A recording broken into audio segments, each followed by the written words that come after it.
Colors. Mir wurde oft gesagt, die Welt ist nicht einfach nur schwarz oder weiß.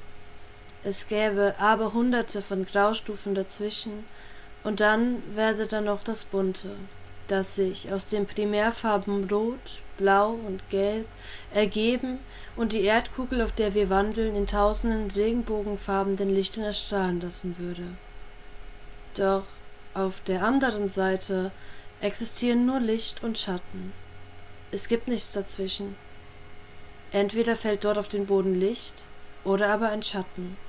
Und genau diese beiden Metaphern benutze ich, um meine Gefühle zu beschreiben. Natürlich sind meine Emotionen nicht nur schwarz und weiß, sondern vielfältig grau und manchmal vermischen sich gar meine Primärfarben und ergeben ein buntes Bündel an gemischten Empfindungen, die nicht leicht zuzuordnen sind. An manch einem Tag bin ich von den unerwartet benutzten Farbkombinationen auch verwirrt oder überfordert. Doch ebenso fällt auf all diese Farben entweder Licht oder aber einmal mehr und mal weniger dunkler Schatten. Zuvor trafen die strahlend hellen Sonnenstrahlen noch gemütlich warm auf meine Haut und im nächsten Moment trete ich ungewollt in den Schatten, der meinen gesamten Weg einnimmt und um den ich nicht herumkomme. Oder mir wird ein Gegenstand vor die Sonne gehalten, der einen dunklen Schatten auf mein Gesicht wirft. Manchmal ist dieser Gegenstand ein Schutz, denn ewig unter der ewig heißen Mittagssonne auf dem kochenden Asphalt der Straße zu laufen, ohne eine kleine Pause von der auslaugenden Hitze zu haben, tut einem ebenfalls nicht gut. Doch in den meisten Fällen, zumindest bei mir, stört dieser in mein Sichtfeld geschobene Gegenstand. Er ist voller negative Gedanken und Gefühle, Schuldzuweisungen, Kritik, Vorwürfe, Ärger, Sorge, Angst, Probleme, Zweifel, Hass und vieles mehr. Vor dir liegt ein gewaltig langer Weg, den nur du allein bestreiten kannst. Allerdings begegnest du Menschen auf deiner Route, die ein wenig mit dir laufen. Sie können für dich nicht das Gehen übernehmen, dich jedoch in eine tiefe Unterhaltung verwickeln, die dich von dem anstrengenden Weg ablenkt oder dir eine Flasche Wasser reichen, um dir das Weitergehen ein wenig zu erleichtern. Die Menschen an deiner Seite sind nicht immer nett, haben nicht immer gute Absichten oder nehmen Rücksicht. Es wird der Augenblick kommen, in dem dir eine Person ungewollt einen Sonnenschirm aufspannt, obwohl du genau jetzt die Sonne am meisten gebraucht hättest. Sie macht dir Vorwürfe, du fühlst dich unverstanden und du verlangsamst deine Schritte.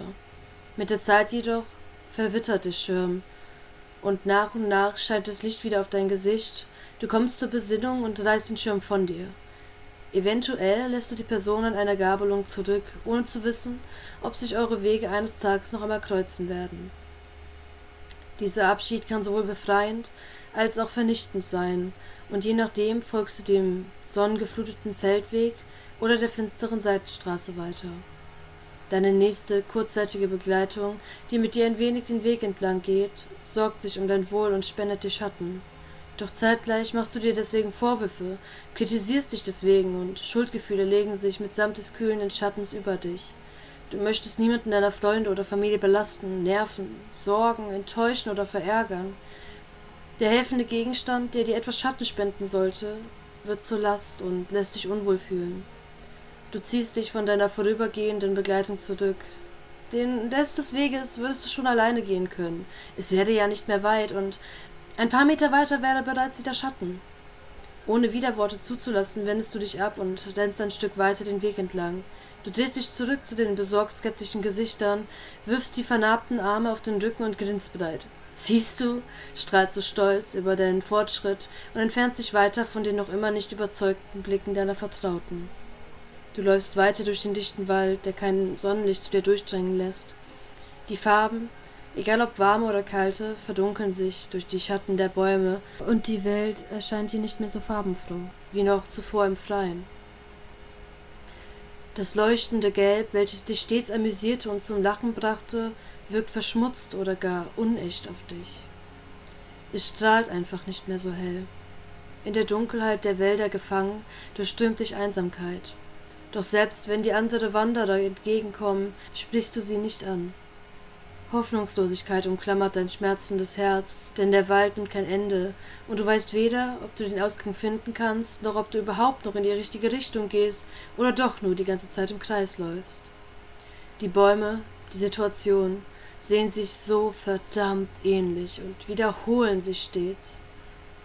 Deine Motivation, überhaupt noch weiterzugehen, wird immer weniger.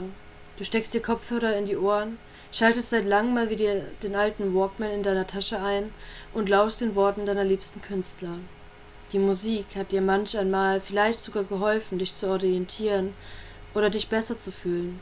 Doch dieses Mal klingt jedes Lied hoffnungslos traurig.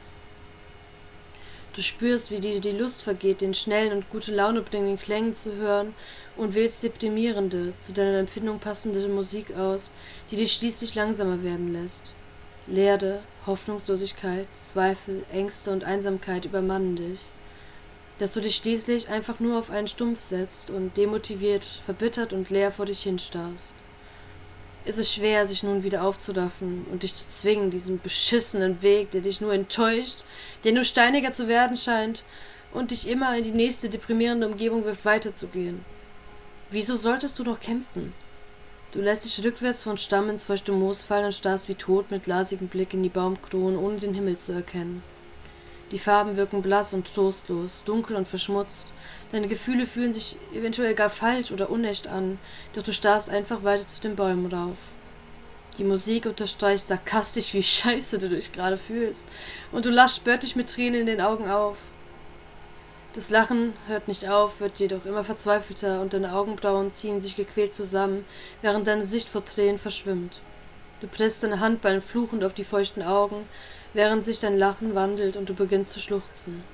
Deine Brust wird schwer, deine Kehle schnürt sich zu und der gewaltige Schmerz in deiner Brust lässt das Verlangen aufkommen zu schreien.